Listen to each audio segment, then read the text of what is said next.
Hi, I'm Dr. Yoon Hang Kim. I'm an integrative and functional medicine physician with expertise in LDN. I've been using LDN more than 20 years now, and it's been a great tool for many things. And those of you who have listened to me before know that some of the reasons I use LDN include calming down the nervous system, and calming down nervous system also includes treatment of neuropathy. Today, we're going to talk about the idea of using LDN for treating trigeminal neuralgia and looking at the idea of how does LDN do that, and that's through the LDN inhibits a toll-like receptor 4, which results in modulating or preventing the glial cell activation. And trigeminal neuralgia, what is that? It is a debilitating form of neuropathic pain, and you get sudden shocks, like someone's torturing you from within. And conventional treatments don't often work well. If it works well, that's great. You wouldn't be watching this. But there are a lot of my patients who come to me really not great control.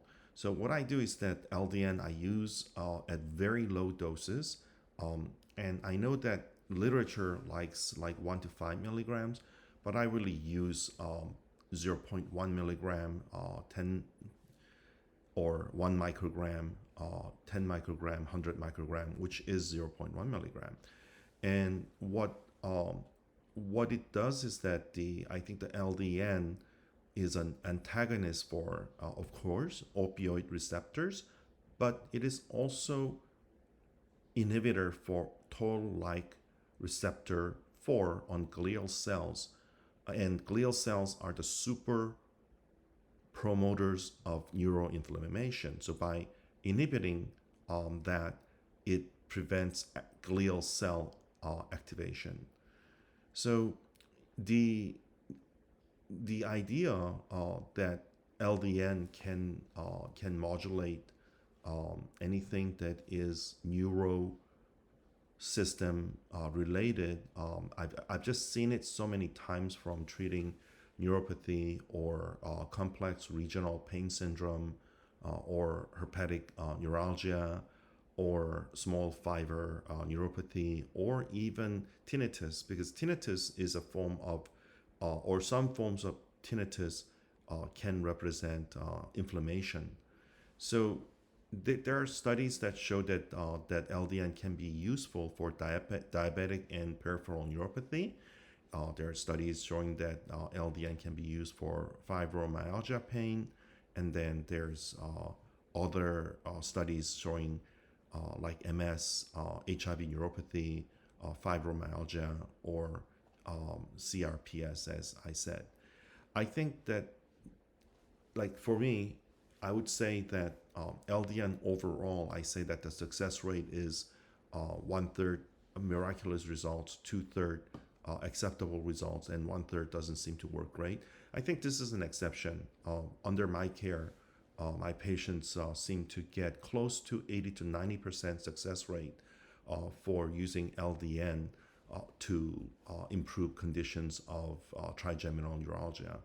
The usual way of patients come to me already, they've tried conventional medicines like Lyrica or gabapentin, and they have not gotten great results. Gabapentin, Lyrica, when it works, I think is a lifesaver, but it doesn't work for everybody. And even when the drug doesn't work, the side effects of the drugs are often experienced by patients.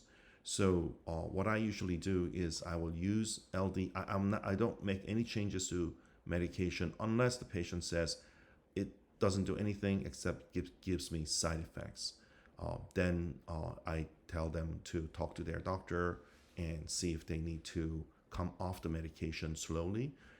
The depressant medications, such as anything like gabapentin, Lyrica, it's better to come off slowly, and your prescribing physician is the best resource for you to tackle that.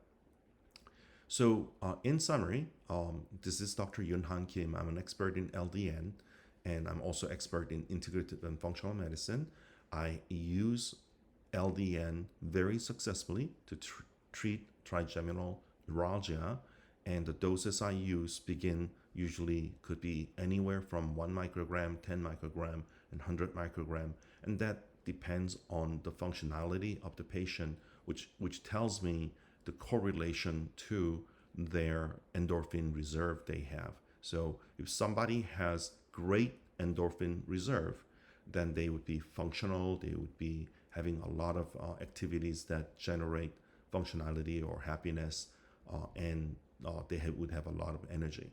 In contrast, if someone is bedridden, then even 1 microgram may be too much. And those people need what the literature sometimes will refer to very low dose naltrexone. I find all these terminology is somewhat confusing. So I just talk about ranges. So I have microgram ranges, I have milligram ranges, and then I have what pharmaceutical company ranges. And then I also have sub-microgram ranges, which is picogram or nanogram. Nanogram first, picogram is next, ranges. And that all depends on people. So this is Dr. Yoon Hang Kim.